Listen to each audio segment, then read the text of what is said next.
नमस्ते साथियों और प्यारे बच्चों, आर्या की पाठशाला में आप सबका स्वागत करती हूँ।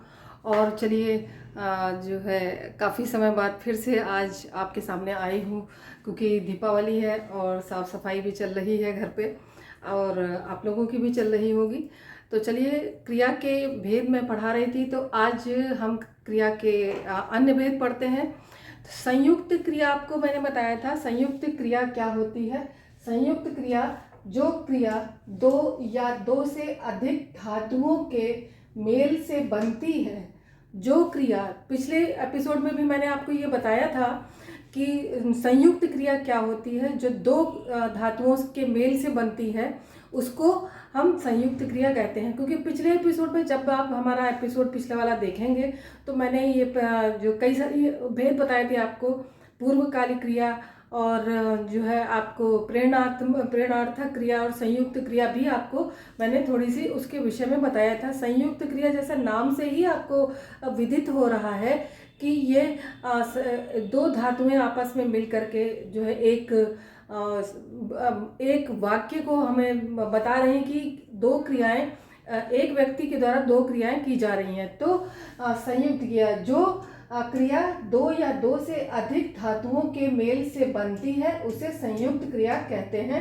जैसे घनश्याम खा चुका, तो खा यहाँ पर एक धातु थी और चुका एक धातु है। तो जैसा कि आप संस्कृत में भी देखते हैं और हिंदी में भी देखते हैं कि चुका भी एक धातु हो जाती है और खा धातु भी एक धातु हो जाती है। तो और अंग्रेजी में जब हम देखते हैं तो ये जो है टेंस के अनुसार, प्रेजेंट पास्ट फ्यूचर के अनुसार, और उनके जो टेंस के जो है विभिन्न प्रकार होते हैं, काइंड्स होते हैं, उनके अनुसार फिर उनकी क्रियाओं जो वर्ब के होते हैं उनके रूप बदल जाते हैं।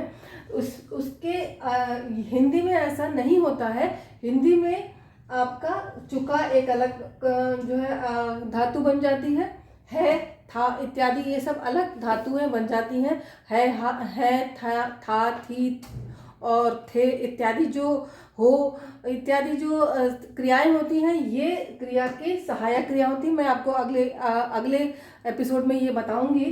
घनश्याम खा चुका, मोहन सो गया, ये दो जो वाक्य आपके सामने लिखे हुए हैं इनमें दो क्रियाओं का संयोग है। तो ये दो क्रियाओं के संयोग से बनी हुई हैं। तो घनश्याम ने खाना खा लिया, ये इसका ये परिलक्षित हो रहा है कि घनश्याम खाना खा चुका। मोहन सो गया। संयुक्त क्रिया के भेद, संयुक्त क्रिया के कई सारे भेद हैं। मैंने यहाँ पर दो लिखे हैं, बाकी आगे अगले एपिसोड में आपको बताऊंगी। संयुक्त क्रिया का पहला भेद है आरंभ बोधक। ऐसे शब्द, ऐसे क्रिया शब्द जो जिनसे कि कार्य के होने का, आरंभ होने का जो है परिलक्षित हो रहा हो, कार्य के होने का बोध हो रहा हो, वो आरंभ बोधक शब्द क्रिया शब्द होते हैं। जैसे वह पढ़ने लगा, तो यहाँ पर क्या था कि वो कार्य जो था वो शुरू करने लगा, मतलब पढ़ने लगा, पढ़ने का काम वो करने लगा। तो वह पढ़ने लगा। पानी बरसने लगा, पानी बरसने लग गया मतलब पानी बरसना शुरू हो गया।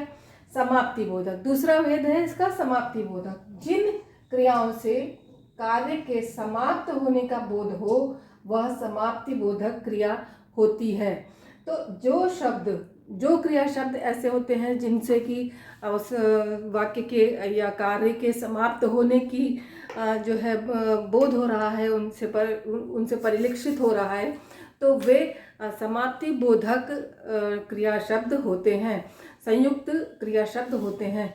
जैसे यहाँ पर वह खाना खा चुका, वह खाकर सो गया इत्यादि जो शब्द हैं यहाँ पर संयुक्त भी हैं और यहाँ पर संयुक्त क्रिया शब्द भी है और समाप्ति बोधक भी है। जिनसे कि खाना खा चुका मतलब ये पता चल रहा है कि वो खाना खा चुका है।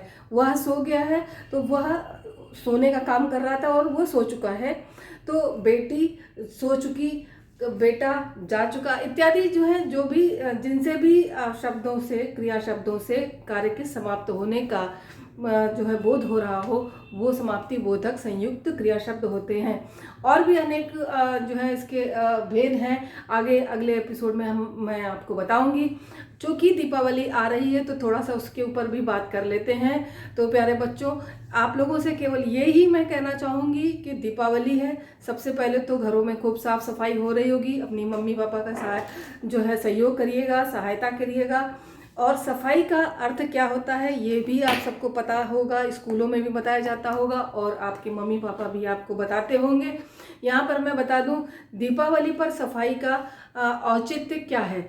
दीपावली पर आप पूरे वर्ष भर जब आप देखते हैं कि जब होली आती है तो आप रंग खेलते हैं, उसके बाद जब पूरी गर्मी निकल जाती है, बारिश आती है, बारिश के बाद पूरे घर में कभी कहीं काई बन जाती है, कहीं जो है जो पुताई का वो होता है वो फूल करके पपड़ा निकल जाता है, तो इस तरीके से घर गंदा हो जाता है।